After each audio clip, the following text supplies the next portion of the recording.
So welcome everyone to our Monday mindset. This is where we come every single week to get pumped up for the week, to motivate us for our businesses and get in mode to start working and making money. If this is your first time here, go ahead and put first in the chat. If you're watching the replay, go ahead and type in the things we ask you to and play along.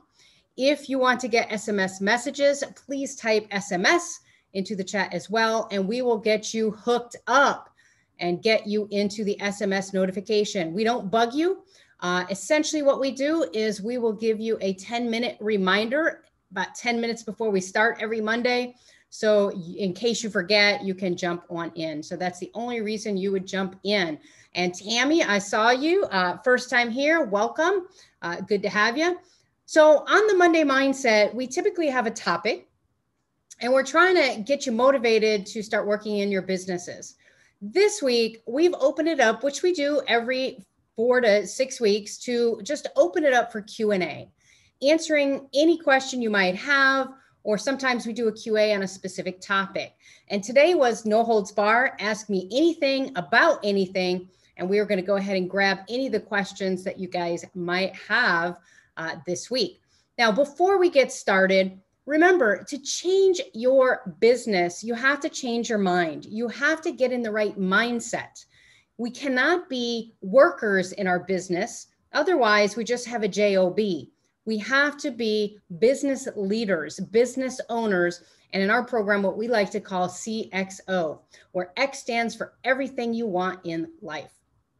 And I would be remiss this week. I'm going to go ahead. I usually wait to the end to talk about our program. This week, I'm going to just start with it super quick. For those of you guys here, those of you guys watching the replay, on August 17th, our Agency Fast Track X Success course is open for enrollment right now.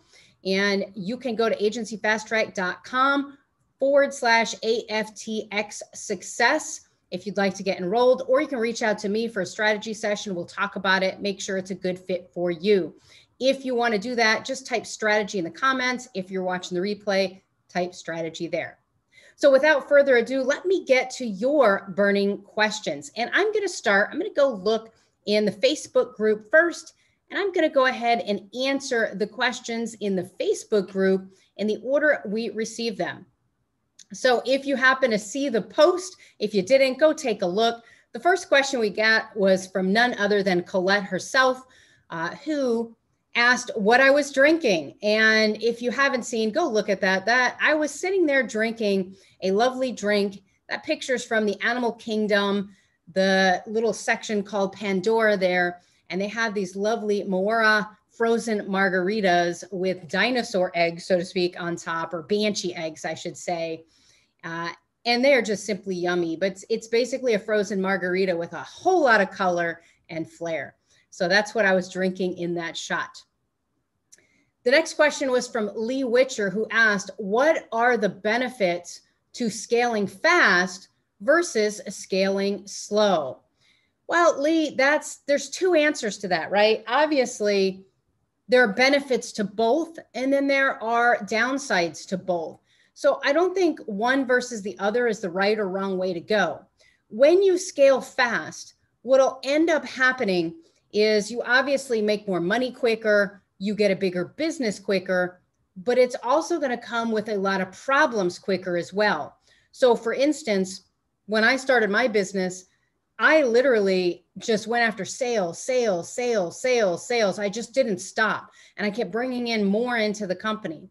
The problem is I wasn't focused on scaling my staff, scaling with contractors, what have you. So what ended up happening is I was working 18 hours a day trying to keep up with everything coming in. So when you scale fast like that, the benefit, of course, is a bigger business, more revenue.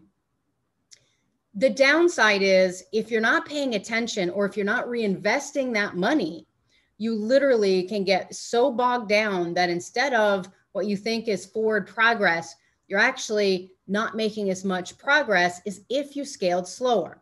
So let's talk about scaling slow. When you scale slow, that just generally means that you're going to take the time to do it right. So when you start getting enough money coming in that you could put a little bit back and you could go hire your first contractor, maybe it's a web developer, maybe it's a VA, maybe it's an SEO to help you, whatever it is, scaling in that measure, trying to bring in enough business, but you not doing the work and hiring as you go. The slower you do it doesn't really matter. It's the fact that you do it, in my opinion. So slow and fast to me doesn't matter. It's right or wrong. Are you scaling the way you should be? Are you actually hiring people along the way? And in our program, we do teach that. We teach you how to scale your business, how to find the money to scale your business. That's most important, right? How to reinvest in yourself. And when you scale correctly, you might bring on less business. You might bring it on slower, but what you're going to find is you actually make more money in the end, because with the right staff, with enough people in place to help you, you could bring on more work and it doesn't feel like you're bringing on more work. So Lee, I would say in answer to that, the benefits to scaling fast, honestly, are can you actually come in and do it in a way that you're scaling correctly? If you can fast scale your business and do it correctly, hey, of course, fast is great, but take your time and do it right over doing it fast. Because when you do it right, you're actually going to make exponentially more money and you are going to work way less hours. I did it fast. I regret it. And if I had to do it all over again, I would have slowed it down and spent more time focused on my processes, creating good processes, bringing on people to help me fulfill using those processes. And I think that's a slower way to do it, but it's the right way to do it. Okay, I'm going to go back to Facebook. We got a couple more questions there. And then I do see, Dale, your question. We'll get to that. Jennifer Stowers asked, is it better to focus on tasks that bring in immediate, smaller revenue or tasks that will build bigger future revenue? What should have priority? So let me read that again. Is it better to focus on tasks that bring in immediate, smaller revenue or tasks that will build bigger future revenue? What should have priority? Well, it depends on the type of task. Obviously, I would say recurring revenue is the best type of revenue. So if the smaller revenue would lead to bigger revenue, if the smaller revenue would lead to recurring revenue, then by all means, I would focus on getting the lead. So, in our business, we do something, pretty much to get people in the door with us. We try to get them to come and see how great we are. So they want to ask us what else we do, or we pitch them what else we do. In that sense, having that smaller revenue first really is key to our success. And so focusing on those tasks that will bring in the leads obviously becomes important. But why not both? That would be my answer to you, Jennifer. Why can't you do both? Why not focus part of your day on the smaller revenue and then part of your day on some of the bigger, longer term future revenue? And then maybe another part of your day will go back to Lee's question, scaling. What you shouldn't spend any of your day doing is fulfillment. As quickly as you can get out of the fulfillment, that's going to leave you tons of time to work both on the immediate smaller revenue and building bigger future revenue. Now, when you say bigger future revenue, we can compare and contrast. For instance, if you think about a website might be $3,000. While it's immediate and it's quick, and we could probably go get a bunch of websites super quick, I would have to do 12 websites to make up for one $3,000 a month SEO customer. Think about that. So I would have to sell 12 $3,000 websites to make up for one $3,000 a month SEO customer. Would you rather have 12 customers that you had to make happy or one? That's how I always look at things. Sure, I want to bring in smaller revenue that could lead to bigger revenue, smaller revenue that could lead to recurring revenue. But I also want to go after that recurring bigger revenue right away because even though it might take me longer to actually land that customer value is worth way more. One $3,000 website or having a $36,000 customer for that year. Sure, it might take you a little longer, but what happens if I got 2 of those SEO customers? It's 24 websites. All of it's the same work. And right now you might be saying, yeah, SEO is harder. It's not, I promise you. There's nothing hard about any work when you break it down into task-based, process-based, what needs to be done. And then you bring on people that you learn, train, or bring them on with all that experience to do what it is you need to have done. It's not harder. And it's worth way more money. So I would say, Jennifer, for me, I would probably do both at the same time. Obviously, you need some stuff coming in right away. Just put your foot kind of, into the water on what you think you want to do, but quickly figure out exactly what those littler services are. So where you don't want to go wrong, one of the things I'll say is, don't go out there and try to constantly take whatever you can get. That's a mistake right there. You don't want to just take what you can get. You literally want to focus and say, I do website design, I do SEO, I do printing, and I do hosting. Those are the 4 things I do, just those 4 things. If somebody comes to me and says, I really want you to build for me a custom made site that does XYZ, I say no. It's not what we do. I will spend more time having to learn or figure that out. I could spend that same amount of time literally going after customers that are in my wheelhouse, my processes are built for, and my staff knows how to actually execute against. So be careful when you say bring in littler stuff. Make sure the littler stuff is stuff you're projecting you're going to get and things you're prepared to get, and only those things.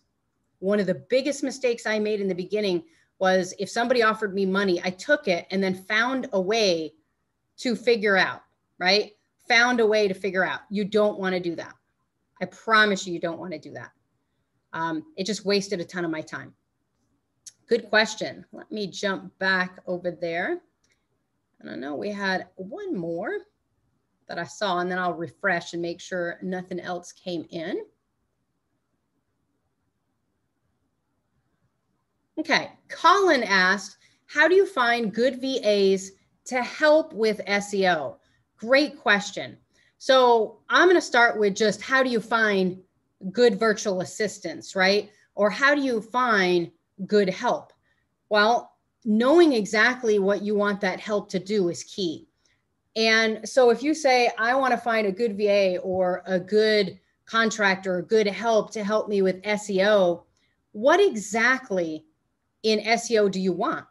Are you looking for someone to do it soup to nuts, A to Z? That's different. That's going to be somebody that has to have a wide range of knowledge, and they're going to be harder to find. And when you find them, they're going to be a lot more expensive. I challenge you, if you process out all the tasks that you need for SEO, and Colin, I know you're in 10X right now, so you're learning our SEO process step by step. So when you think about that process, when you think about each step, don't think about hiring someone that can do everything A to Z, soup to nuts. Think about which one of these tasks or which 2 or 3 of these tasks take up the most of my time right now and would be easy to outsource. Maybe I can make some videos and train. Maybe I can do something and quickly get somebody up to speed to take over those tasks. Once you find that good VA, then you could surely start adding more and more and figure out what parts of the SEO you can dole out to who. So we typically don't really bring on a VA that can do one whole thing A to Z. We will look for very specialized things. So for instance, on SEO, if you needed someone to build links, then I would go put an ad out to find a VA that was good at link building, that understood it, knew how to do it, and wanted to do it. Then I might find a VA that's really good at going in and doing my meta tags, my meta descriptions, and my meta information. Maybe I hire a VA specifically just to do that. Maybe I get a third VA that specifically knows schema. and is very good at doing schema, or I'm going to train them to do schema the way I want it done. And then I'll have them go out and do that schema. So while I might end up with 3 VAs, maybe they're all not full-time. They're all very specialized in what they do. And now, because they're only doing that one thing and we've taught them how to do it, or we've helped them learn how to do it, it's not really, going to be as hard to find somebody. And the skill set they need to have is going to be less, if that makes sense. I have a full-time VA, and that VA is going to be pricier. And knowing soup to nuts, you're going to have to pay for that type of service. So think about that when you're talking about how to find a good VA. You want to task base it. Now, once you figure out what you want, when you write that job posting, be very clear and concise on what you're looking for. You don't want 100 applicants. You want maybe 10. And out of that 10, you want to cull it down to 2 or 3 that you could go ahead and talk to. Maybe you hire 2 out of those 3, you test them, you figure out who's the better of it, and then you pick one. If none of them do well, don't hire anybody and keep looking and go to maybe another job board, things like that. What we want to do when we're hiring, especially in the SEO space, is make sure they're going to do the task correctly, exactly as we ask them to do it. Now, for those of you not in one of our programs, in 10X, if you don't know much about 10X, 10X is our second program. Typically, people go to the X Success program. When they graduate that, they go to 10X. 10X is soup to nuts, every single process we have, A to Z. We show you exactly how we do everything. We have videos showing you and your VAs how we do it. And you just follow our exact process for everything, SEO, web design, content writing, you name it. If we do it, we give you all of that. Now, that program's great if you already have the mindset, not to work in your business, things like that. But for most folks, we always suggest you go to X Success first, get the core skills, the base of what you need. Between those 2 programs, you should never have to buy another thing for your agency. So get in touch with us if you're interested in either of those programs. Now, I'm going to go, I think that's it for our Facebook questions, but I'm going to give it one more refresh just to make sure we didn't get any stragglers, and then I'll check it again before the end of the call. All right, that's it. So for those of you guys on the call, if you haven't asked your question in the chat, please ask it in the chat. Nothing is off limits. Go ahead and ask anything you want about anything in your business, and I will try to answer it. So Dale asked, do you have a top 3 books that you feel have pushed you in the right direction in building your business? When is your book coming out, and what is the focus of the book? Let me start with the first question. Do I have 3 books that I feel really, really helped? Yes. And I'm going to give you 4 because I already in my head can't pick between 2 of them. So the first 2 books that really changed my life was The Millionaire Next Door and Rich Dad, Poor Dad. So I'll call those one book, Dale. That way I still have my 2 in remainder. So The Millionaire Next Door literally helped me understand that nothing special was needed to be a millionaire. In fact, most millionaires in the United States anyway are middle class, first generation, didn't do well in school, likely didn't go to college type of folks. And when I read that book, I thought, hey, that's me. I didn't go to college. I got D's in high school, didn't do well, not because I wasn't smart, because I was bored silly. And I didn't come from money. But guess what? I could be something. And that book literally changed my life in the sense that I looked at it and thought, if those folks can do these things, so can I. They're just like me. And so I knew I could do it. So that changed my life. Rich Dad, Poor Dad really changed my life because that book helped me understand that society as a whole and the upper class system is actually designed to keep a lot of the working folks in our country anyway down, meaning they teach us, what job do you want? Just this week, my niece was here visiting and we were having dinner one evening and we were talking, and the question didn't come up, but somehow we got in the conversation about, what are you going to do when you grow up? And the first place my niece went was, I'm not sure what job I want. So I interjected and said, just remember, it doesn't have to be a job. You can always own your own business and be your own boss. And that's probably the first time she had ever heard that, because our system is designed for us to go to school, learn a trade, get a job, work that trade for the rest of our lives, and be trapped in that lifestyle. That's the way we're actually set up, at least in America. And so Rich Dad, Poor Dad helped me get out of that and start thinking,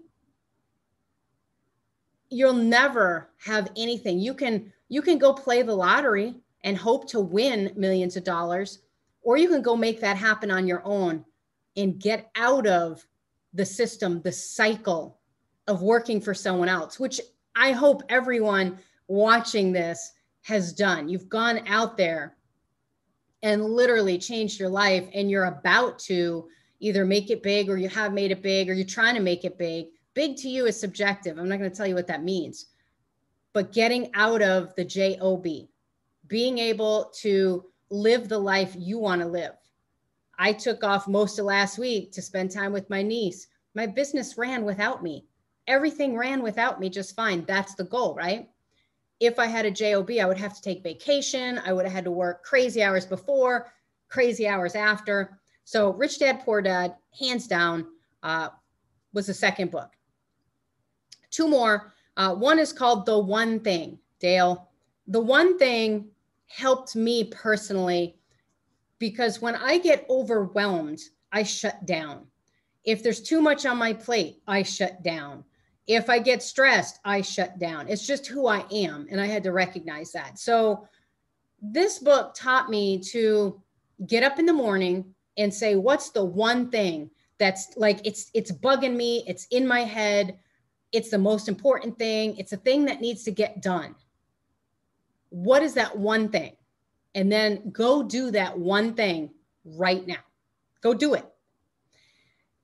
Then ask yourself, after you've done that task, what's the one thing I need to do right now that if I did, I would feel like I've accomplished what I needed to? Go do that thing. And then keep doing that until you get tired. What you'll find is if you do that every single day, and this is the premise of the book, very quickly, the only thing left on your plate, the only thing left for you to do is typically the small stuff that doesn't matter. That's how you end up having a freedom lifestyle as well. And I'll help explain this the way it impacted my life. I would always put off those big tasks thinking, here's my to-do list. It's really huge. And it felt good to mark stuff off. So I would go and start with all the simple stuff. Quick, get them all done. What happened is that big rock, that big thing was on my mind the whole day. And I got to get to that. Well, let me just do this real quick. I got to get to that. Let me do this real quick. And at the end of the day, sometimes I had to push it to the next day because I was exhausted or I ran out of time. So what happens when you wake up the next day? There's that thing staring you in the face again. That book taught me to tackle that thing head on first. Get the relief you feel by getting it done. And now the rest of your day is gravy. And the little things that don't matter might stay on your list forever, and that's okay. They don't matter. So definitely The One Thing, amazing book, a book that seriously helped me get out of that rat race I was in of, pushing things that mattered most off. And now I don't do that. I literally get up and what's the most important thing, and I get that done. I'll call it the third book, even though it's the fourth book, is Expert Solutions. And it's so important to me. It sits right here on my desk. So Expert Secrets. Now, for me, this book was very important because what it taught me was how to be real. And I don't think that was the intent of the book. but it taught me how to be real. And when I'm selling either in my marketing company, in my course business, it doesn't matter what I'm selling, how to use my story and how to use my words effectively to get people to see the benefits of what I was trying to sell. It was a really nice book when I was creating this course, X Success course, and then it's really helped me in my business as well. Now, this is probably not going to be for everyone. That's why I'll call it my fourth. This book is really, really good if you're into funnels, if you're into systems and you're trying to sell things systematically. But the story you learn to tell, the way you learn to talk to people, the way people's mind thinks, it was just a really great book. So that's my list, Dale. So Millionaire Next Door, Rich Dad, Poor Dad, The One Thing. Those are the three staples. And then Expert Secrets. I have more. And Dale, I know you're in Agency Fast Track X Success. In the back end of that program, if you go look in the resources section, there actually is a list of all the books that I found influential in my life. Another one, Your Money or Your Life. That's a really, really great book. And that helped me see things a different way. I didn't take it the way they prescribed it. Couple other books I can think of, Think and Grow Rich by Napoleon Hill, hugely important in my life. So for me, it's hard to pick just three because I'm a voracious reader and learner when it comes to honing my craft, whether that be sitting here talking to you guys. Notice I don't use a lot of ums. I pause a lot and think, but I've practiced getting rid of the ahs, ums, okays in my verbiage. Books help you with all the things that you need, along with programs and courses and masterminds and things like that. So lots of books, Dale, for me. The second question was, when is your book coming out and what is the focus of the book? For those of you guys who don't know, I am smack in the middle of writing a book called The Habit of Now. That's the name of the book, The Habit of Now. And it really is focused on living your best life right now. If you think about the course, Dale, and you think about the CXO and what the X is, this book is all about doing what it takes today to have the tomorrow you want. And that is a quote I'm going to use in the book from Carolyn Holzman. She actually was in X Success, and she summed it up perfectly for what my book is probably about. Doing the things today, the habit of now, to have the things you want tomorrow. And so that's what the book's about. When is it coming out? In 2021 for sure. I know that's 5 months, 5 more months, but we want to have it out by probably Black Friday at the latest. That's the goal.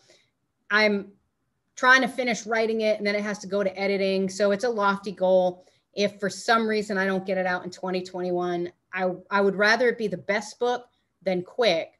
So there you have it, Dale. The Habit of Now. It will be coming out at some point. It's also on the reading list and should be this year. Should be this year. What slowed me down this year was writing the 10X program and some of the things we did this year, these Monday mindsets, but I think they're important. So trying to juggle all sorts of stuff. You're welcome, Dale.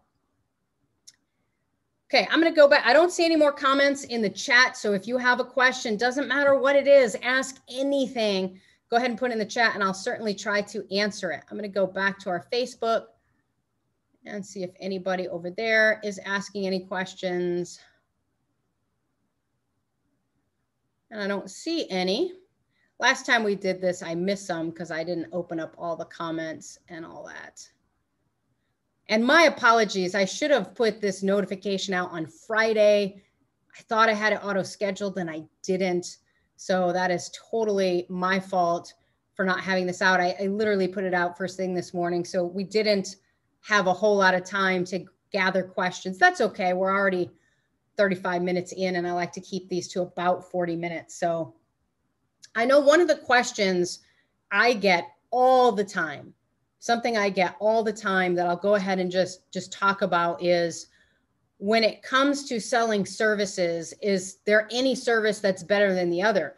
People ask me, is it better to sell SEO? Is it better to sell web design? Is it better to sell printing? Or what's the best thing to sell? And one of the things I've always said is, the best thing to sell is the thing that you can fulfill without you having to do it. And so if SEO is so complicated and so hard that you don't have time to learn it right away, then don't focus on that right away. And if you do have a customer come to you that wants SEO, there are places where you can white label it and outsource it. If you're in our 10X program, for example, you will white label it for you. Focus on the things that you can fulfill and the things that you can hire a VA for quickly. When we were processing out everything in the company, the very first process that I got nailed down was my web design process, because it was the easiest for me to outsource all the work to.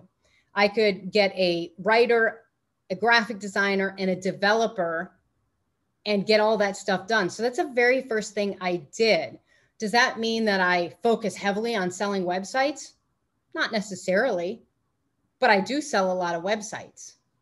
Then after that, we got the entire writing process down. After that, we started working on the SEO process. Our SEO process took us 3 years to totally get fleshed out, and it still updates on a regular basis when things change. Doing all that work was what I needed to focus on, not doing the actual tasks that the work entailed. Creating the processes, hiring the right people, getting those people trained, giving them the tools they need, solving their problems. So when you think about what services you should sell the services that you can process quickly, that you can hire and put in somebody to get the work done for you, and then focus on the next thing. I don't sell more than 4 things. Notice that. You don't hear me saying, and I do AdWords, and I do Facebook ads, and I do this, and I do that. I don't. I do web design. I do hosting. I do SEO, and I do printing. The printing is my get in the door method, my lead gen. Also, so is the web design, believe it or not, because a lot of people that need websites end up needing SEO. So 2 of the 4 things I sell are literally lead gen. The next thing to consider is 2 of the 4 things I sell are recurring. Hosting is recurring and all the products that go with it, and SEO is recurring. Web design is not recurring, but we are working on a method that we're going to teach in our program eventually. And yes, if you have the past, I know there's a couple people on here who are already in our program. Anything we add to the program, you get when we add it, but we're going to go ahead and add that too. We're starting to do web design on a recurring service too, and try to match people like Wix, et cetera. So once we have that perfected, we will share that as well. Kathy, you're welcome. You're welcome. Okay, last call for questions today. I know I did not give you guys a ton of time. Okay, so Keith in the Facebook group asked, are we going to learn any more website design best practices in the course? Keith, I don't know if you're talking about 10X or the X Success program, which we in-house call 1X. Should be 2X though, shouldn't it? Are we going to learn any more website design best practices in the course? If you go through the course, you will learn. So let me just talk about that. In X Success, that course is really to help you get in the right mindset, learn all the basics to make sure you have a business and you're not working a job. We teach you everything from mindset to how to bucket your time and get time back, how to deal with outside forces and spouses and children and things like that, how to actually build out success stairways, knowing exactly where you're going, lead generation, sales, fulfillment, hiring, etc. But how to set up a business that's actually a business and not just a freelancer trying to do a bunch of work themselves. And so we take you from where you are today and we make you a CXO, a Chief X Officer, somebody who's there to make everything out of their life what they want, and they use their business as a tool to get there. So yes, in that course, that's pretty much baked. What's in it is what's in it. We're not going to be adding too much to that, Keith. But in the 10X course, the 10X course is all of our processes, soup to nuts, A to Z. Click here, do this, do this, do this, with steps, videos, how-tos, everything from website design to SEO to content writing. Everything is included in that. And yes, that one will be adding more and more as students, as participants go through and ask us for it. So our 10X beta is going to end, and then our next 10X is in September. Again, if you're interested in either of our programs, the best thing you can do is just type the word strategy in either the chat here, in the Facebook group, or even reach out to me privately on Facebook, reach out to me privately on Skype, and just, hey, I want to pull up and talk about your programs to see if one of them is right for me. I promise you, I'm not a high pushy, high-end salesperson. I'm not there to try to talk you into anything. What I want to do is talk strategy with you, figure out where you are today, make sure you're getting in the right program. We have had people that I've done strategy sessions with who I felt didn't need the first program and were ready to jump right into the second program. And so instead of spending those 12 weeks they didn't need, we put them right into the right program. So definitely reach out to me if that's something you're interested in. So Keith, I hope that answered your question, but that is what we're going to be adding to 10X, a lot of that kind of stuff. All right, I'll refresh one more time. No more comments in the chat, so I'm going to assume that you guys didn't have any other questions, or you're just too shy and don't want to ask. Remember, ask anytime you have a question. That's what this group is for. You do not have to wait until we do one of these Q&A sessions. You can always ask a question in this group. It's open. I left it open for you guys to post as well. The only thing I ask is do not post videos, do not post links, external links, anything like that. It is really here to help everyone figure out how to be better in business. The entire reason I created this group was to find people that are in business like me who wanted to learn client acquisition and scaling methods. So basically SEOs, web devs, marketing agencies. So if you're in one of those businesses, ask any question you want. Sure, I'm also here to sell programs. So obviously I'm going to pitch my programs occasionally. Well, probably every week, but you don't ever have to buy them and you're still going to get a great benefit from this group. So ask this, ask the questions, tell us what you want to learn. We're not going to teach you what's in our program, obviously, but we'll put you in the right direction. All right, everyone, I'm not seeing any more questions and we're straight up 40 minutes. So I am going to go ahead and start closing this down. For all of you guys who are brand new, I know we had at least one new person. Welcome to the group. Welcome to the Monday Mindsets. We do this every single week. Sometimes we're learning something very specific. Sometimes we're talking to another member who's had success and figuring out what they've done. Sometimes I'm teaching you something and giving you something. And other times we're in a promo cycle where I'm just talking about the program. Either way, when we come here every Monday, we are here together, including myself, to motivate ourselves. So I ask this week that you remember that. You go out and start thinking about what you want in your life and how can your business get you there. That is our Monday motivation, right? Our Monday mindset. We want to this week think, what can I do this week that will change the direction I'm going? What can I do this week that will get me where I want to go? Remember, to change your business, you first have to change your mind. And that's why we come every week. Thank you, everyone, for coming. Have a wonderful, safe, and prosperous week. And I will see you next week.